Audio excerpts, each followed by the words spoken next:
Diz assim a palavra do Senhor em Apocalipse, capítulo 14, versículo 8. Então outro anjo o seguiu, dizendo em alta voz: caiu a Babilônia, caiu a grande cidade que fez todas as nações beberem do vinho da fúria da sua imoralidade. Um terceiro anjo os seguiu, dizendo em alta voz: aqueles que adorarem a besta e a sua estátua, ou aceitarem sua marca na testa ou na mão, beberão do vinho da fúria de Deus, que foi derramado sem mistura na taça da ira de Deus, e serão atormentados com fogo e enxofre na presença dos santos anjos e do Cordeiro. A fumaça do seu tormento subirá para todo sempre, e não terão alívio de dia e de noite, nem de noite, pois adoraram a besta e sua estátua, e aceitaram a marca de seu nome. Isso significa que o povo santo deve ser perseverante, obedecendo os mandamentos de Deus e permanecendo fiel a Jesus. E ouvi uma voz que vinha do céu dizendo: escreve isto, felizes os que de agora em diante morrem no Senhor. Sim, diz o Espírito, eles são verdadeiramente felizes, pois descansarão do seu trabalho árduo, porque suas boas obras os acompanharão.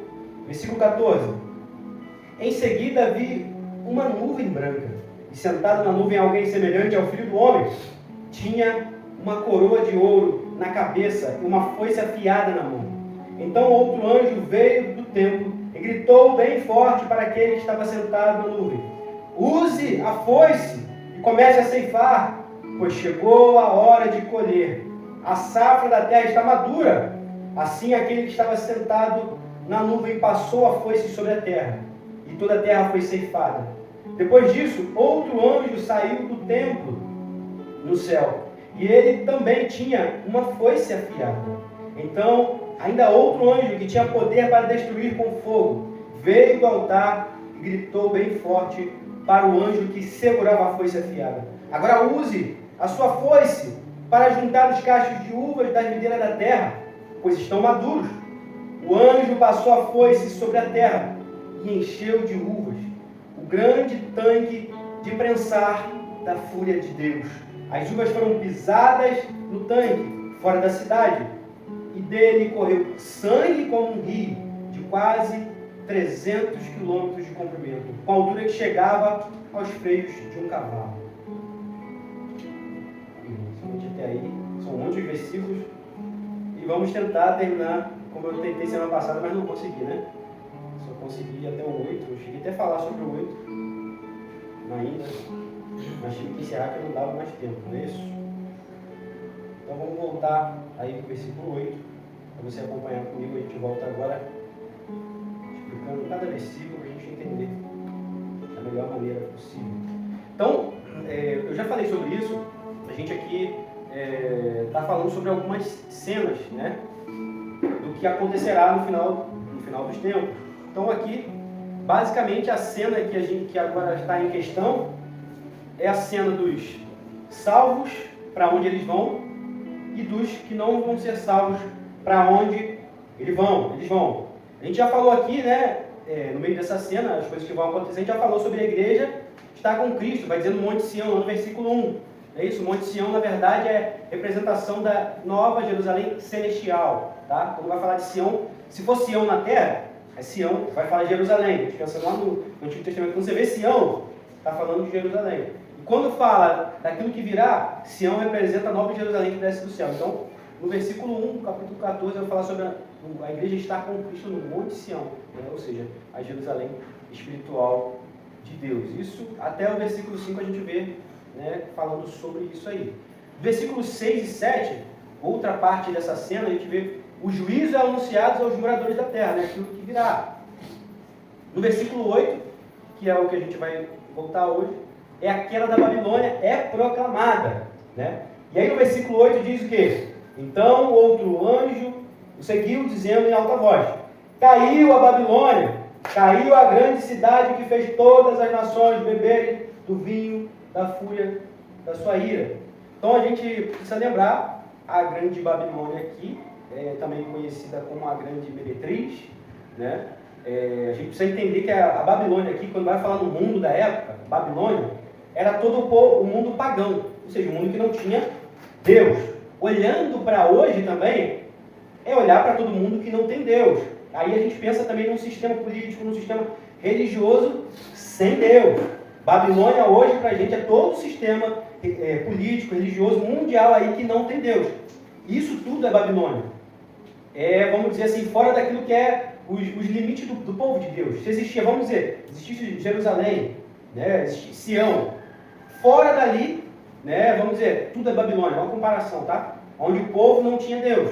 O povo que tinha que seguir a Deus tinha que vir para Jerusalém na época. Não saía para os atos evangelistas. O povo que tinha que vir para Jerusalém, né, para poder conhecer a Deus, conhecer a palavra de Deus, conhecer a lei. Então tudo em volta, podemos dizer assim, era Babilônia, tudo aquilo que não tinha Deus. Todo o povo pagão era Babilônia. Aí vai dizer que a Babilônia vai cair em um certo momento, né, da história, que a gente vai ver isso acontecer. A Babilônia ainda está aí agindo, enganando pessoas, seduzindo pessoas, porque se é a grande meretriz, tem pessoas ainda que estão se prostituindo com a grande Babilônia, com as suas ideologias. Tudo aquilo que a TV diz para você e para mim, as pessoas, né, seguem aquilo, é a Babilônia que está incentivando as pessoas a fazer aquilo que é errado, a se prostituir.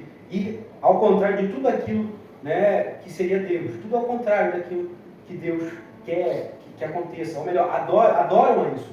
Hoje em dia as pessoas já adoram o anticristo. Hoje em dia as pessoas já são anticristo, né? João mesmo vai falar nas suas epístolas que o anticristo, olhando para a realidade que vivemos hoje, na época dele, são todos aqueles que estão contra Cristo, ou que vão contra os ensinamentos de Cristo. Todos esses são anticristo. Todos aqueles que rejeitam os ensinamentos de Cristo são anticristo. Mas, de fato, nós acreditamos que a pessoa do anticristo ainda virá, né, na grande tribulação. Isso ainda acontecerá.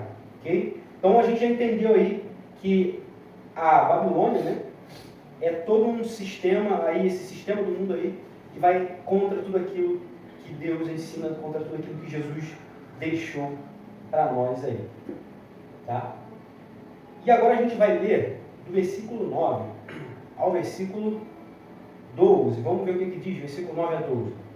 Um terceiro anjo os seguiu, dizendo em alta voz: aqueles que adorarem a besta e sua estátua, ou aceitarem sua marca na testa ou na mão, beberão do vinho da fúria de Deus, que foi derramado sem mistura na taça da ira de Deus, e serão atormentados com fogo e enxofre na presença dos santos anjos do Cordeiro. A fumaça do seu tormento, olha como é que vai ser o sofrimento daqueles que não querem a Deus. A fumaça do seu tormento subirá para sempre, e não terão alívio de dia e de noite, pois adoraram a besta e sua estátua, aceitaram a marca do seu nome. Isso significa que o povo santo deve ser perseverante, obedecendo aos mandamentos de Deus, permanecendo fiel a Jesus. Então, a gente consegue comparar aqui o povo de Deus com o povo que não é de Deus.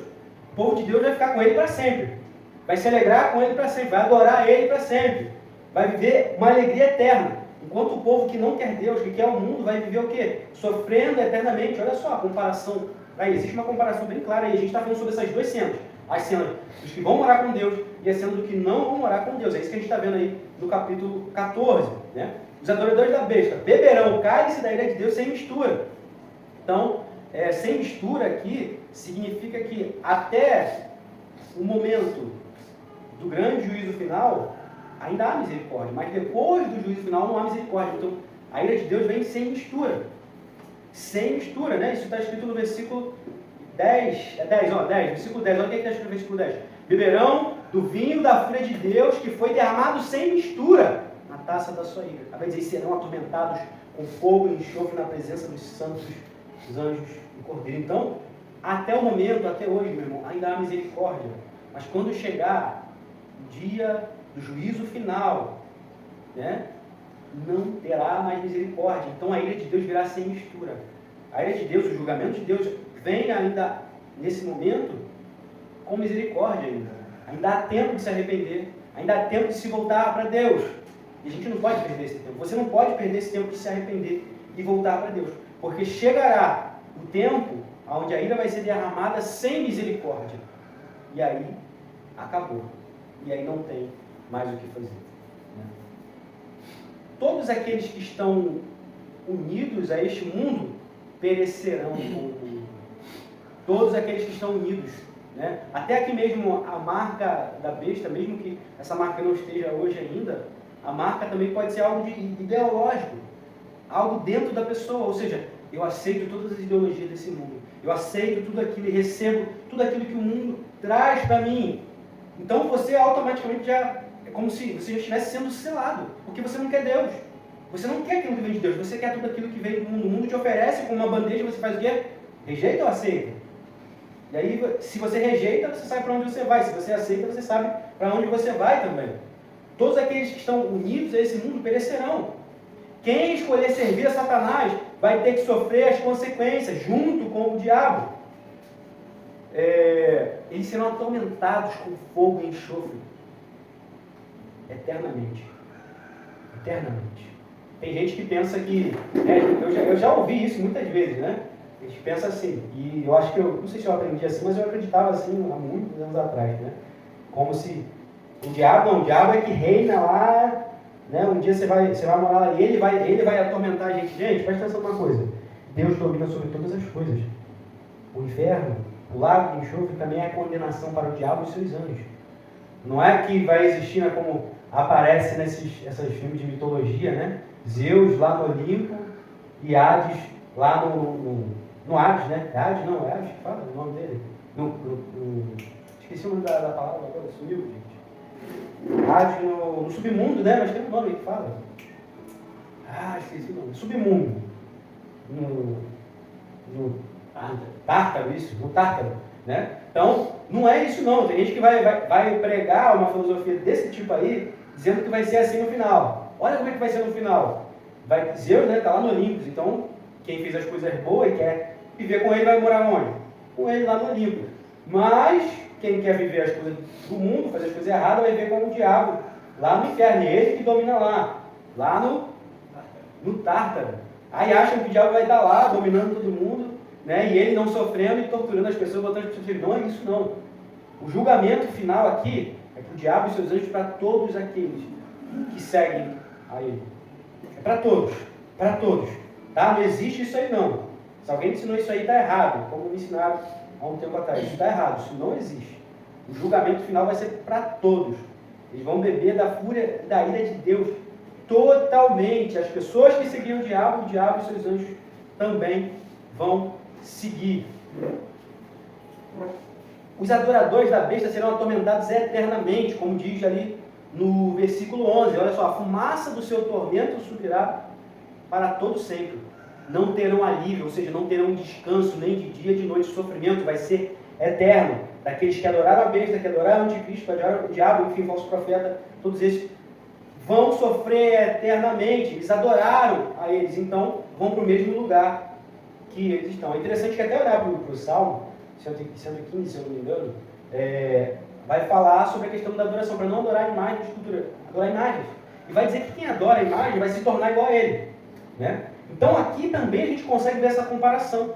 Quem adora o diabo, né, que é o grande dragão aqui olhando, a besta que sai do mar, que é o anticristo, a besta que sai da terra, que é o falso profeta, não só vão se tornar como eles, mentirosos, inimigos de Deus, e também vão ter o mesmo fim que eles. Qual é o fim? Sofrimento eterno. Sofrimento eterno. E quem adora a Deus? E quem busca a Deus? Vai para o mesmo lugar onde ele está. Deus é que é vida, não é vida? Deus é luz, não é? Então você está se tornando luz, você está se tornando vida. Paulo não diz que nós somos a luz do mundo? Somos a luz do mundo. Nós sabemos que a nossa luz não é própria. A nossa luz que temos vem de Deus. Né? Enquanto não tínhamos Deus, estávamos na escuridão. E agora temos luz porque Deus mora em nós, através do Espírito Santo. De fato, então nós estamos caminhando na luz, em direção à luz, com a luz dentro de nós, com a luz iluminando o nosso caminho, para chegar um dia na grande luz eterna.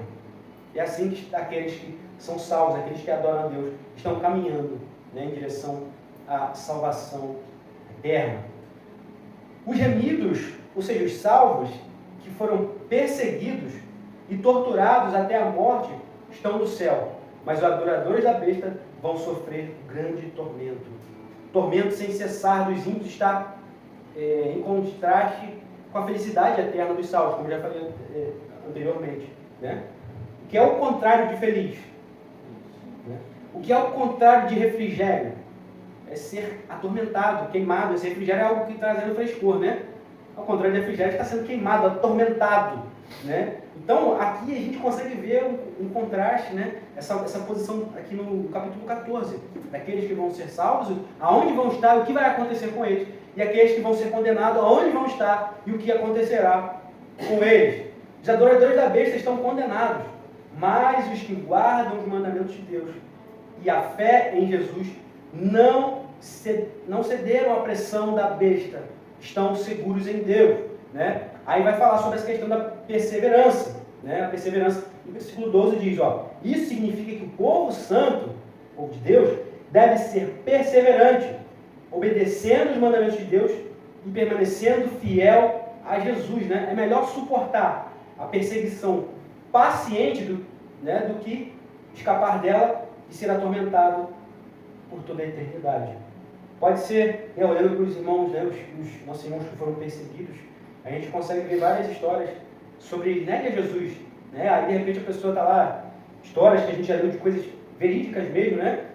O pessoal apanhando o dia todo, nega Jesus, nega o seu Deus, nega a sua fé. Aí não nega, aí bota lá de novo a sua fé. No outro dia apanha de novo. Enfim, várias formas de tortura. Aí vai lá, arranca uma unha. Mas ao invés de não arrancar uma unha, depois arranca outra unha. Arranca outra unha. De repente pode ser que alguém no meio do caminho, eu quero escapar dessa perseguição aqui momentânea. Eu quero escapar desse sofrimento aqui momentâneo. Mas aí, eu e você, querendo escapar do sofrimento momentâneo desse tempo presente, a gente vai enfrentar a perseguição eterna, o sofrimento eterno, o tormento eterno. Por isso que é melhor suportar a perseguição paciente. Melhor suportar do que viver atormentado eternamente. É melhor. Porque o apóstolo Paulo vai dizer, né, que os sofrimentos desse tempo presente, as tribulações desse tempo presente não se comparam com a glória que há de se revelar. Glória a Deus. Não se compara. Glória a Deus. É promessa do Senhor para nós. Por isso que ele viu que foi digno de ser preso, apedrejado, passar fome, ficar doente, passar naufrágio. Por isso que ele viu que isso era digno. Vale a pena, se tiver que morrer por Cristo, ser apedrejado, ser crucificado, enfim, o que tiver sendo, quando Paulo foi crucificado, não, tá? Mas vale a pena, olhando para tudo aquilo que os apóstolos viveram no passado, vale a pena.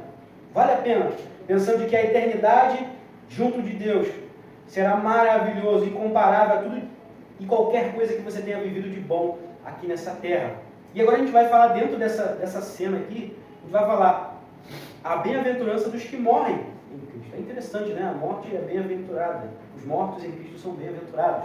Versículo 13 diz: e ouvi uma voz que vinha do céu, dizendo, escreve isso, felizes os que de agora em diante morrem no Senhor. Sim, diz o Espírito, eles são verdadeiramente felizes, pois descansarão do seu trabalho árduo, porque suas obras os acompanharão. Então, bem-aventurados que morrem em Cristo, né? O versículo 13 aqui revela um grande paradoxo. Os mortos em Cristo são felizes. Aqueles que morrem, ou mesmo os que são martirizados pela besta, ou todos aqueles que morreram, né, ao longo da história, né, pela perseguição do mundo, todos esses são felizes. E a gente pensa, não são todos os homens que são felizes, mas todos aqueles que morrem no Senhor que são felizes. Os mortos em Cristo descansam. Os mortos sem Cristo fazem o que? São atormentados. Os mortos em Cristo têm o refrigério. Os mortos sem Cristo são o que? Queimados, atormentados.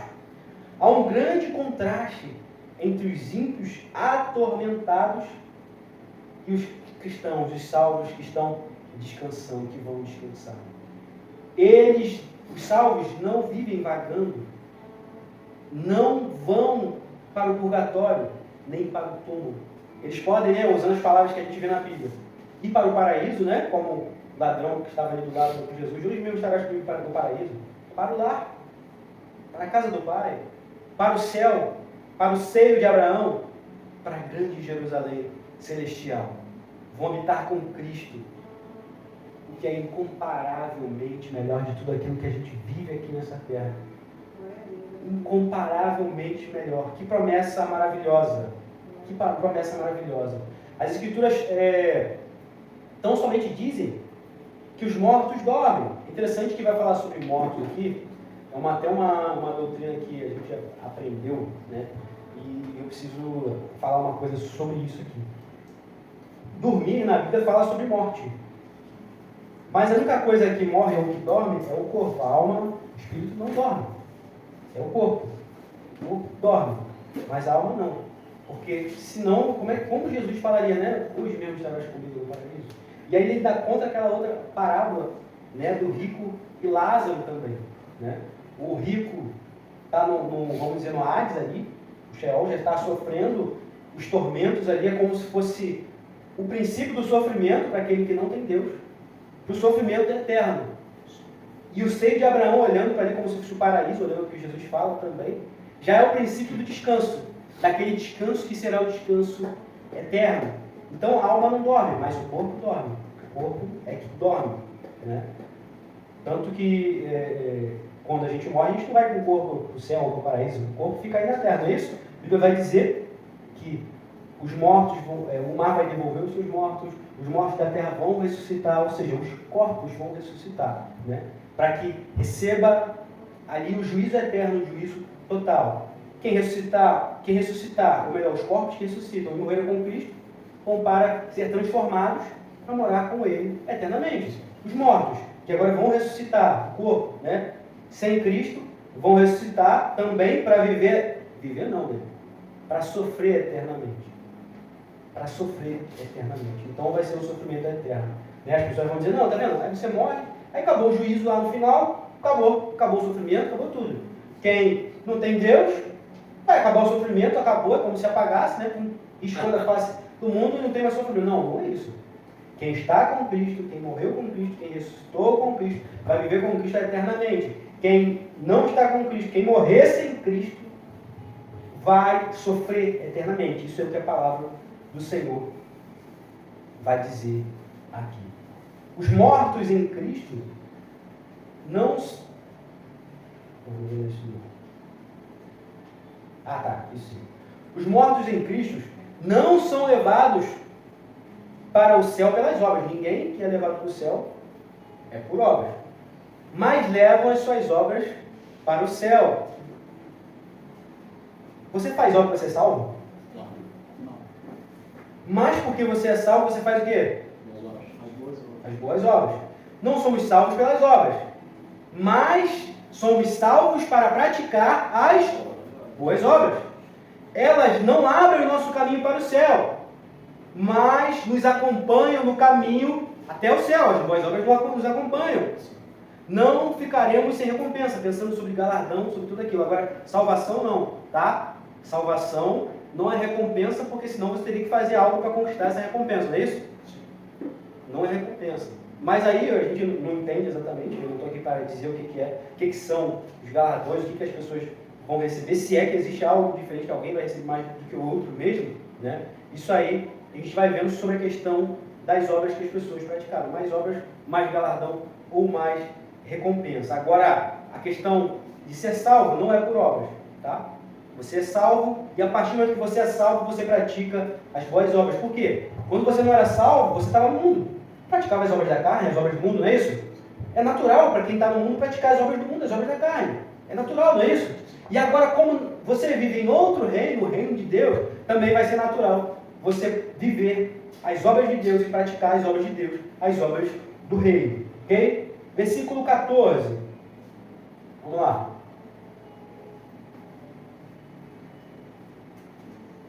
Versículo 14 diz assim: em seguida vi uma nuvem branca, sentado na nuvem alguém semelhante ao Filho do Homem. Tinha uma coroa de ouro na cabeça, uma foice afiada na mão. Então, outro anjo veio do templo e gritou forte para aquele que estava sentado na nuvem: use a foice e comece a ceifar, Pois chegou a hora da colheita, a safra está madura, versículo 16. Assim aquele que estava sentado na nuvem passou a foice sobre a terra, e toda a terra foi ceifada. Cristo, olhando para aquilo que virá, quando Cristo virá glorioso. Verdadeiramente Ele vai vir glorioso nas nuvens. Ele virá fisicamente, sim, porque Ele ressuscitou fisicamente, mas glorioso, corpo glorificado, pessoalmente, visível, gloriosamente, vitoriosamente. Ele virá como subiu gloriosamente. Ele subiu nas nuvens, diz que Ele foi subir nas nuvens, Ele também virá nas nuvens. Ele virá. Cristo vem para a colheita das primícias, ou seja, reunir os seus eleitos. Virá para julgar também. A coroa da vitória está em sua cabeça e a foice em sua mão. Ele virá para reunir os seus escolhidos dos quatro cantos da terra. Dos quatro cantos da terra, Cristo virá. E então se assentará no seu trono para julgar. A colheita é o que? O fim do mundo. A seara está madura. Isso significa que a história desenrola-se sob a soberania de Deus, ou seja, Ele é que faz tudo. Tanto Cristo como os anjos são os ceifeiros. A colheita das primícias é para o Senhor, a colheita é para o Senhor, os filhos. Os remidos serão reunidos como trigo no celeiro. Mas os ímpios, ou seja, o joio, a palha, irão para a fornalha, cujo fogo nunca se apaga. Nunca se apaga. A palavra do Senhor diz lá em Mateus 13, do versículo 39 ao 43, diz assim: o inimigo que plantou o joio no meio do trigo é o diabo, ou seja, aqueles que são joios, que são perdidos mesmo, são aqueles que adoram o diabo, porque foi ele que plantou. E esses são os adoradores da besta, o joio, né, a palha. Aí ainda no versículo 39, a colheita é o fim dos tempos. E os que fazem a colheita são os anjos. Versículo 40 de Mateus 13 diz: da mesma forma que o joio é separado e queimado no fogo, assim será no fim dos tempos. Versículo 41, o Filho do Homem enviará seus anjos, e eles removerão do reino tudo que produz pecado, e todos que praticam mal, e os lançarão numa fornalha ardente, onde haverá choro e ranger de dentes. Então os justos brilharão como o sol no reino de seu Pai. Quem é capaz de ouvir, ouça com atenção. Então aqui em Mateus, quando Jesus está falando aqui, ele já fala, né, a mesma coisa que João está falando aqui, né, porque foi Jesus que está trazendo essa revelação aqui em Apocalipse. Então a gente consegue entender, né, aquela palavra quando João Batista está falando de Jesus, né, vai dizer que com a pá que tem na mão ele vai separar. A palha ele vai jogar no fogo que nunca se apaga. O trigo ele guarda no celeiro. Eu e você somos o trigo de Deus. E ele diz que guarda no celeiro. No momento certo ele separará o joio do trigo, né? É até bom abrir um parênteses para falar sobre isso aqui, né, Alex? A gente lembra de algumas palavras que às vezes as pessoas falam e totalmente fora de contexto. Tem gente que vai chamar um irmão de joio. Vai chamar o irmão de joio. Vai falar, Deus está tirando porque é o joio. Deus está tirando o joio do meio do trigo. Gente, quando você fala isso, você está querendo dizer que essa pessoa não é crente.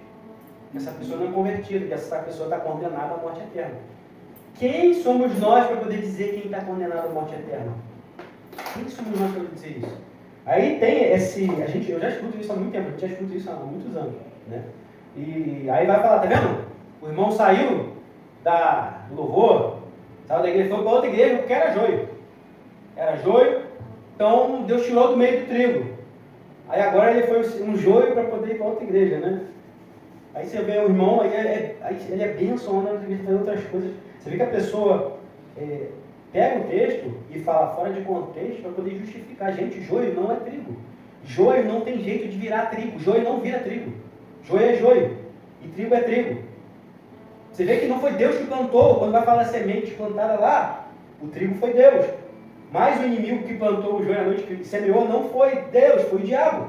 Se veio dele, pode virar trigo? Não é.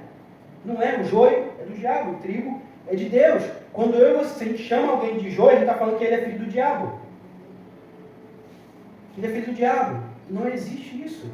Não, Deus está tirando o joio. Deus te tirou o irmão do ministério de louvor porque é o joio. Deus me mostrou em sonho. Deus me mostrou em sonho, em revelação. Tive uma visão aí. Deus me mostrou que era ele tirando o joio do meio do trigo. Então, você vai ter que brigar com Deus para poder explicar por que a revelação que Deus está te dando é diferente da que está na Bíblia. Vai ao contrário daquilo que a Bíblia ensina. Não existe isso, gente. Não existe. Não existe alguém falar que teve uma revelação, uma profecia, um sonho, uma visão, que vai ao contrário daquilo que a Bíblia ensina. Não existe isso. É mentira.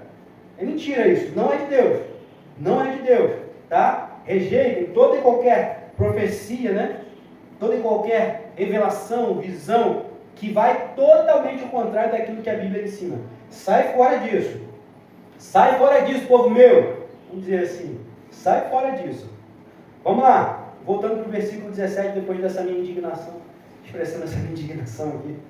Com esse povo que fica falando esse monte de besteira. Vamos lá. Vamos lá.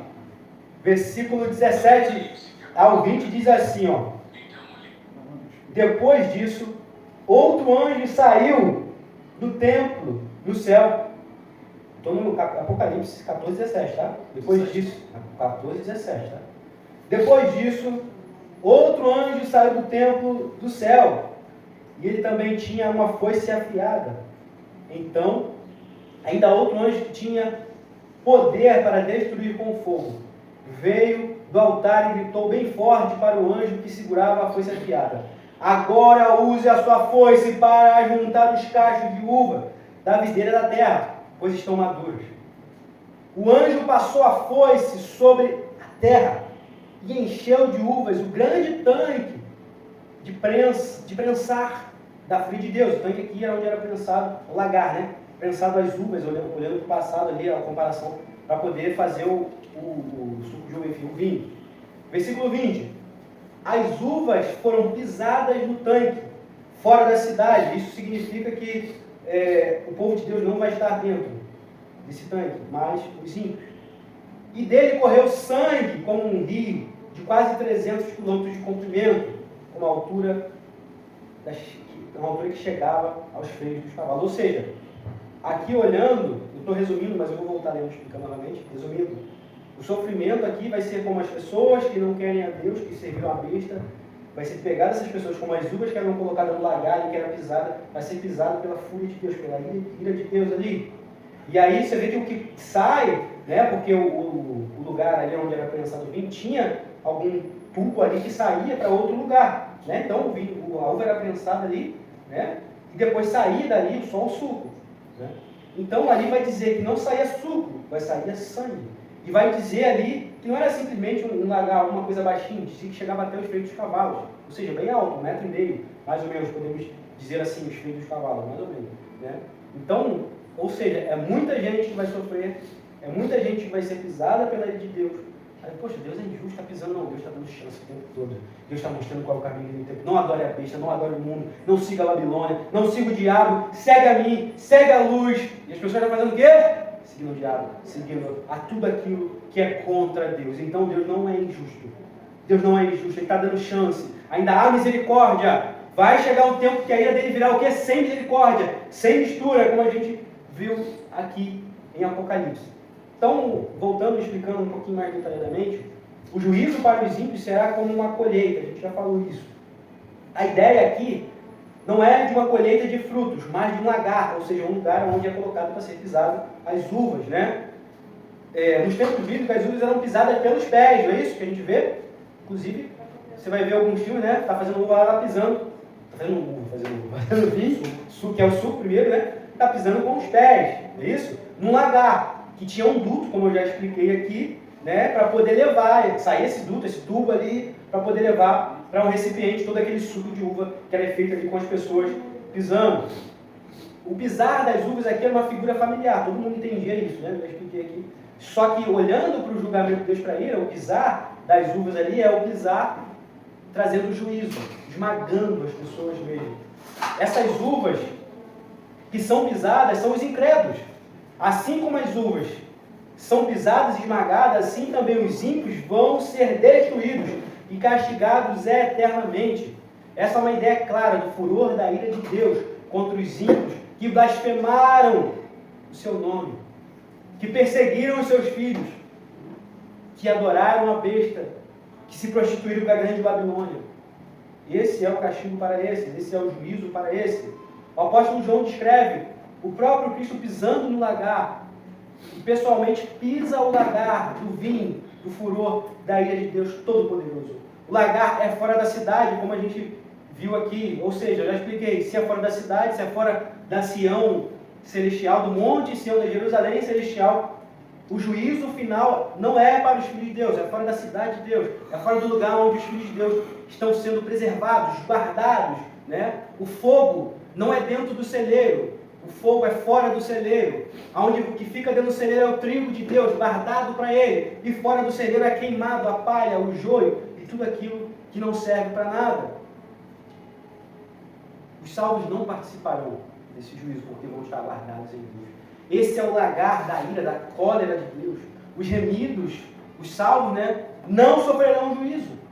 Os remidos serão a delícia de Deus, a noiva do Cordeiro, enquanto os ímpios serão o alvo da ira pura e consumada de Deus. O juízo de Deus será completo sobre todos os ímpios, em todos os lugares. Não há quem possa escapar. A gente vê, esse dia estava vendo uma reportagem mostrando nos Estados Unidos, um milionário lá, não sei, ele construiu um bunker para ele, para um dia apocalipse, um lugar fundo na terra, protegido, com as paredes grossas de concreto, enfim, com comida, com máquina, produzir oxigênio para viver mais ou menos 1 ano e pouco lá, vamos dizer assim. Mas isso aí não vai proteger ele da ira de Deus. Não vai proteger da ira de Deus. O juízo de Deus será completo, destruir tudo. Não há quem possa se esconder em lugar nenhum. Os únicos que estarão protegidos são aqueles que o próprio Deus guardou para eles. Todos esses que Deus guardou para eles estão protegidos nele. É Ele que protege, é Ele que garante, foi Ele que deu a palavra de que vai garantir, de que garantiu isso. Esse mar de sangue, olhando para quando o versículo vai dizer, quando as uvas são pisadas, vai dizer que correu dele, versículo 20, correu dele sangue como um rio, de quase 300 km de comprimento. Vai dizer, como eu falei, 1,5 metro, mais ou menos, ou seja, a altura dos cavalos, Então esse rio que corre, sem dúvida, é o símbolo completo do juízo total de Deus, que alcança os ímpios plenamente em todos os lugares. Na humanidade, só há 2 grupos, os salvos e os perdidos. Os adoradores da besta e os adoradores do Cordeiro. Os que estão em Cristo, no Monte Sião, ou seja, na Jerusalém celestial, ou seja, cantando para Ele, e aqueles que vão ser atormentados para sempre. Não há 2 igrejas, uma igreja que vai morar um pouquinho, um pedacinho do céu mais próximo de Deus e outra não existe isso. Quando eu estou falando de igreja aqui, se existe 2 igrejas, existe a igreja de Deus e a igreja do diabo. A igreja de Deus vai morar com ele eternamente, a igreja do diabo também vai ficar com ele eternamente, só que vai sofrer junto com ele. Ele não vai estar reinando lá no seu mundo lá, não é isso que vai acontecer, não é isso. Então, eu te pergunto nessa manhã, de que lado você está? Qual é a igreja que você tem sido? Qual é o Deus que você tem servido? Seus lábios têm adorado qual Deus? Você está preparado para o grande dia do juízo? Você vai caminhar para o juízo da ira? Ou para a justiça do descanso? Ainda hoje existe misericórdia. Ainda hoje há oportunidade. Logo o juízo chegará. Então a ira será sem misericórdia, sem mistura. Sem mistura. Deus tem convidado a igreja dele para adorar Ele. Deus tem convidado as pessoas a se chegarem. Deus tem convidado as pessoas a largarem, abandonarem o mundo, abandonarem o diabo, abandonarem as obras infrutíferas das trevas. E Ele ainda está dando chance. Essa é a mensagem que a gente pode pregar para as pessoas também. ainda tem misericórdia.